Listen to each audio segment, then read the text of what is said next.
Bien, vamos a comenzar con el tallado del canino inferior izquierdo. Esta pieza se caracteriza por tener la corona más larga, de ahí que la medida va a ser de 2.2. El bloque vamos a cortar de 2, vestíbulo lingual 2 y mesio distal de 1.8 para llegar a 1.6.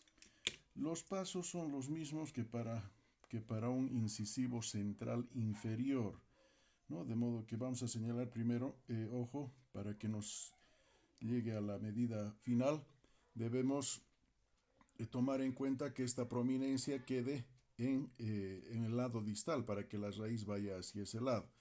Entonces, en base a eso señalamos nuestras caras. Distal la que tiene la prominencia, ¿no? La otra será mesial, y si hacemos izquierdo, nos ubicamos en el lado izquierdo, mesial más cerca a la línea media y distal más alejado, ¿no? Ya está nominada las caras. Total 2.2 de corona para la pieza. Las caras libres, como siempre habíamos hecho, las separamos en tercios, ¿no? Esto para seguir los cortes.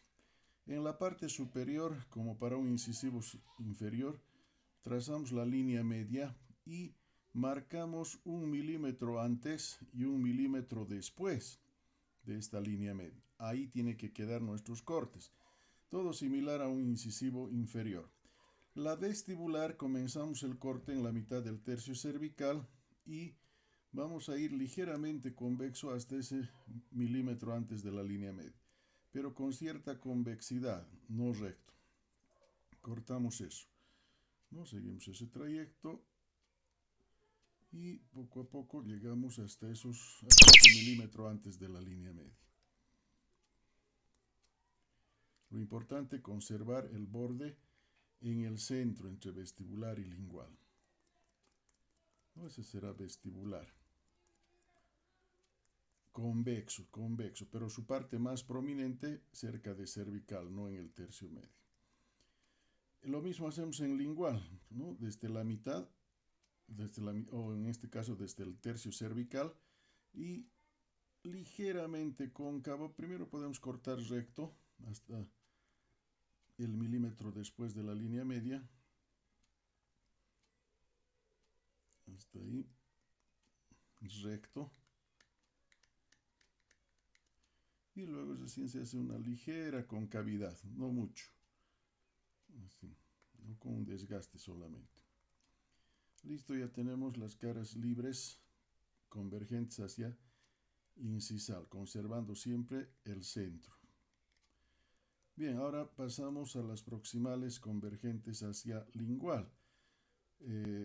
Siempre en este caso importa mucho que el lado distal sea más convergente que el lado mesial. De ahí que podemos primero diseñar distal más y mesial mínimo, poca convergencia, que se note la distal más inclinada. Cortamos eso respetando el borde incisal, toda la cara proximal hacia lingual, lo mismo en mesial, pero menos. Es toda la cara proximal, hasta ahí. ¿No? Ya tenemos esa figura un tanto triangular, pero siempre distal más que mesial, ¿no? Tiene que ser más inclinado, tiene que notarse esa diferencia, distal más, mesial menos. Luego las convergencias de las proximales hacia cervical, que en este caso no es tanto, solo las esquinas. La arista que se forma entre las dos también hacia cervical en ambos lados, ¿no? Y como ven, ya tenemos más o menos la forma, el bosquejo de un incisivo inferior. Puede ser un central o un lateral. Por el tamaño más parece lateral, ¿no? Así que tiene la forma de un incisivo inferior. La única diferencia que es poca la concavidad en lengua y el borde siempre al centro, como para un incisivo inferior. Listo, tenemos ahí el bosquejo del incisivo inferior. Ahora pasamos a las vertientes. La vertiente distal más larga y más oblicua, esta. La mesial corta y menos inclinada.